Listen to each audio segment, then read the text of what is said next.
मसला जो पता नहीं कैसे हल होगा, कब हल होगा। पाकिस्तान के सबसे बड़े शहर में बढ़ते हुए क्राइम रेट और बढ़ते हुए स्ट्रीट क्राइम्स हर एक के लिए ख़तरे की घंटी बजा रहे हैं।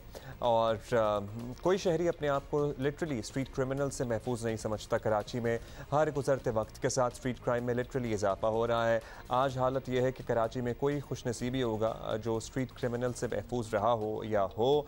और डाकू दिन दिहाड़े भी लूटने से गुरेज नहीं करते। रात के अंधेरे में तो ना ही पूछिए। घर से बाहर निकलने वालों के चेहरों पर हमा वक्त खौफ सवार रहता है।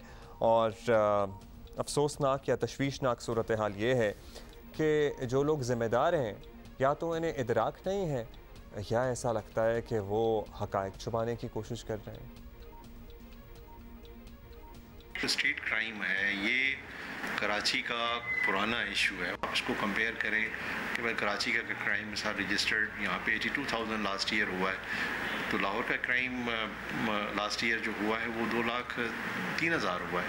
तो आप किसी भी तरह से कंपेयर करेंगे ना तो मतलब आपको कराची बेहतर नज़र आएगा। क्या ऐसी वजह सामने आती है मुलजमान पकड़े जाते हैं, कोर्ट में पेश किए जाते हैं, दोबारा से वो बाहर आ जाते हैं? हमारी तफ्तीश कहीं हद तक कमज़ोर है या कोई सिस्टम में की कोई ख़राबी है? क्या समझते हैं इस पर? जब आप तफ्तीश की बात करते हैं तो हम दोनों एंड पे काम कर रहे हैं और हम चाह रहे हैं कि गवर्नमेंट से सेपरेट कार्डर इन्वेस्टिगेशन का बनाएं, उसमें वो ऑफिसर्स जिनकी कैपेसिटी है उनको हम रखें और मज़ीद हम सिपाही लेवल के जो हमारी वैकेंसीज़ हैं उनको ड्रॉप करके हम चाहते हैं कि ऑफिस लेवल की भर्ती हो, तो उससे ये कि वो भर्ती भी इन्वेस्टिगेशन ब्रांच में हो।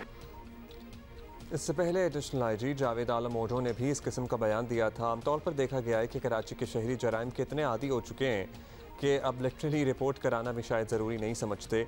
अभी नित नए तरीक़ों की हम बात करें ना तो पिछले हफ्ते का वाक़या है कि हमारे एक साथी, हमारे एक कॉलीग बाइक पे जा रहे थे। एक और शख्स जिसकी बाइक अपेरेंटली ख़राब थी और उसने मदद मांगी कि भाई ये मेरी बाइक टो कर दें, साथ में मैं ज़रा करीब तक मैकेनिक तक ले जाऊंगा। उन्होंने कहा कि भाई मेरे से होगी नहीं। और फिर उसने कहा कोई बात नहीं, आपसे नहीं होगी तो आप मेरी बाइक पे बैठ जाएं, जो कि ज़रा नाकारा सी थी, और मैं आपकी बाइक पे बैठ जाता हूँ और आप टो कर दें, मतलब मैं टो कर लूँगा अपनी ही बाइक आपकी बाइक पे बैठ के। क्या करता है इंसान, क्या ना करता। उन्होंने अच्छे दिल का मुजाहरा करते हुए इंसानियत की खिदमत और फलाह के लिए ये कदम उठा लिया और इस तरह टो करते हुए आगे चले गए।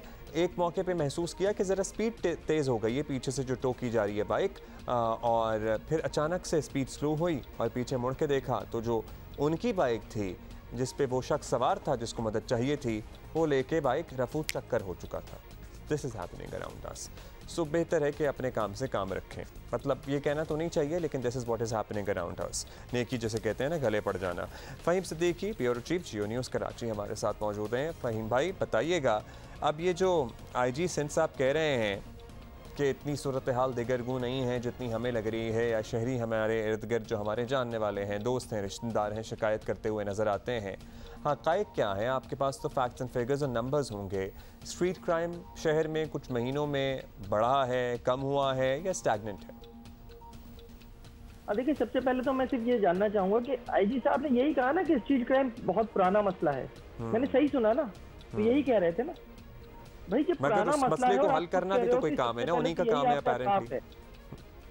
ये तो सबसे पहले यही इनका एतराफ़ है कि कोई अगर नया जुर्म हो जाए और उसमें इजाफा हो और आप उसे कंट्रोल ना कर पा रहे हो तो चलो समझ में आता है कि यार आप इसको अभी समझ नहीं पा रहे। पुराना जुर्म है स्ट्रीट क्राइम।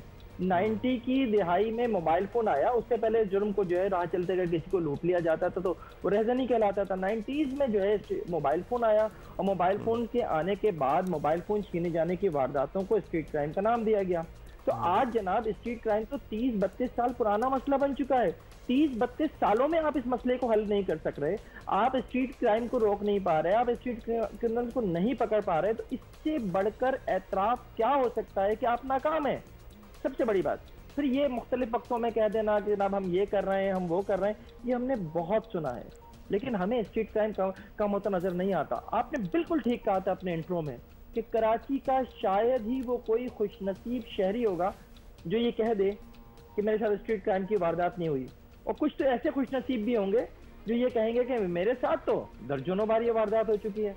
तो कराची के शहरियों से जब दर्जनों बार ये वारदात हो चुकी हो तो उसके बाद भी आप ये कहें कि जनाब ये पुराना मसला है, हल नहीं हुआ, तो इसमें आपका कसूर है, आपको मानना पड़ेगा।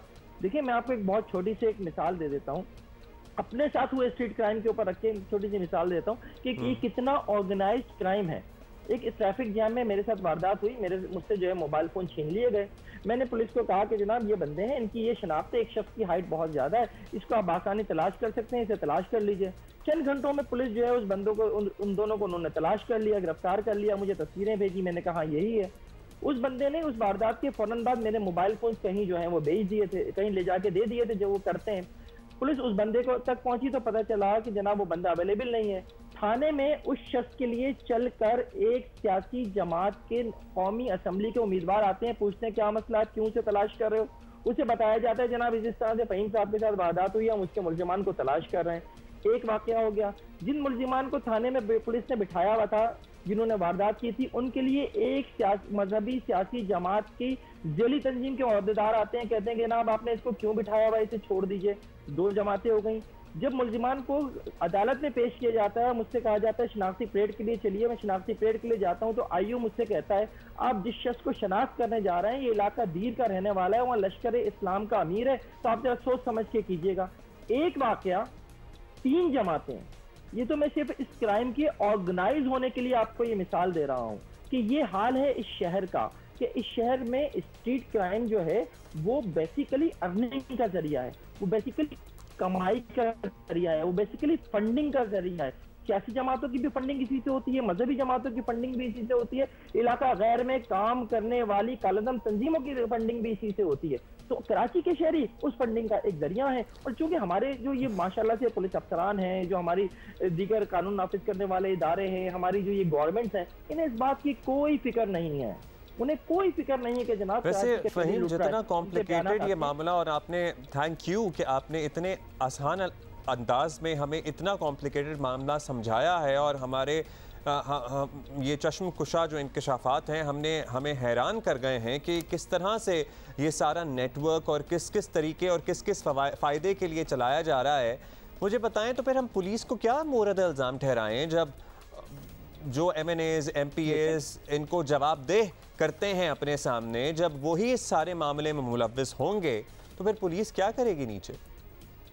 देखिए करना तो फिर भी पुलिस नहीं है ना, काम तो इन्हीं का है, इन्होंने ही करना है। लेकिन अब यही एक तरफ तो ये हो गया कि सियासी जमातें जो हैं स्ट्रीट क्राइम में कहीं ना कहीं इनका हमें हाथ नजर आ रहा है, दूसरी तरफ इनका जो सियासी रसूख है उसकी बुनियाद पर जो ट्रांसफर पोस्टिंग होती हैं, जो थाने बिकते हैं, उसकी बुनियाद पर भी जो शख्स आके बैठता है उसको कोई फिक्र नहीं है कि जनाब वो जो स्ट्रीट क्राइम को कम करे। अभी हाल में एक वाकया बड़ा मजे का हुआ, एक दुकानदार था, उसकी दुकान से जो है वो वारदात हुई, उसकी दुकान से 2 मोबाइल फोन भी छीन लिए गए। कुछ दिन उसने अपने आईफोन को जो है अपने ईमेल अकाउंट से जो है लिंक किया हुआ था। कुछ अरसे के बाद उसके ईमेल अकाउंट पे कुछ तस्वीरें आई। ये तस्वीरें थी एक अदद एयरप्लेन की, जिसमें वो जो कतर जा रहे थे जाके उसका फोन यूज किया जी, और कतर पहुंच गए वो मुल्जिमान मोबाइल फोन समेत। वो तस्वीरें, वो सब कुछ भी डेटा जो है वो पुलिस को दिया जा चुका, आज तक उसमें कुछ नहीं हुआ। फिर एक और नई चीज, पिछले दिनों शायद आपने भी एक फुटेज देखी होगी, मुझे वो फुटेज देख के बहुत अफसोस भी हुआ था, मुझे वो बात नहीं कहनी चाहिए, लेकिन मैं इस बात को, चूंकि अब मुझे सोशल मीडिया पे भी नजर आ रही है और लोग भी कहने लगे हैं कि देखें जब तक कराची का मसला हल नहीं हो सकता जब तक आप यहाँ पे मुकामी पुलिस नहीं लाएंगे।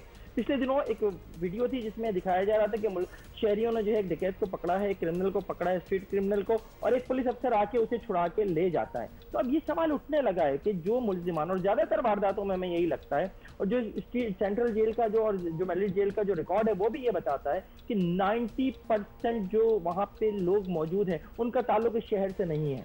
और जब ना तो पुलिस शहर की है ना क्रिमिनल इस शहर के हैं, लेकिन लूट कौन रहा है? इस शहर का मुकामी लूट रहा है। तो ये एक बहुत ही अजीब सा कॉम्प्लिकेटेड मसला हो चुका है। अब करना क्या? रहने वाले सर्टनली सभी मकामी गैर मकामी सभी लूट रहे हैं। जब लूटने वाला आपका ज़ाहिर ताल्लुक वास्ता तो नहीं पूछता। बहुत शुक्रिया आपका फ़हीम, और बड़ी दिगरगूं सूरत हाल है। मुझे डिप्रेशन हो गया लिटरली फ़हीम की बातें सुन के। फ़हीम सिद्दीकी ब्यूरो चीफ जियो न्यूज़ कराची हमारे साथ मौजूद थे। कैसे मसला, मतलब ये शहर जो पूरे पाकिस्तान को सपोर्ट करता है फाइनेंशियली, उसका कोई वाली वारिस है भी या नहीं है, मतलब कैसे ये मसाइल हल होंगे? एक सूरत नज़र आती है ना, हाँ यहाँ से शुरू करेंगे तो ये मसाइल हल हो जाएंगे। अब जिस तरह स्ट्रीट क्राइम कितना ऑर्गेनाइज्ड है, इसके क्या क्या पहलू हैं, इसमें टेरेंट फाइनेंसिंग का भी पहलू मौजूद है, इसमें पॉलिटिकल फाइनेंसिंग का भी पहलू मौजूद है, इसमें और भी बहुत सारे पहलू हैं। कैसे ये पेचीदा मामलात हैं जो नियत हो, विल हो तो ही हल हो सकते हैं।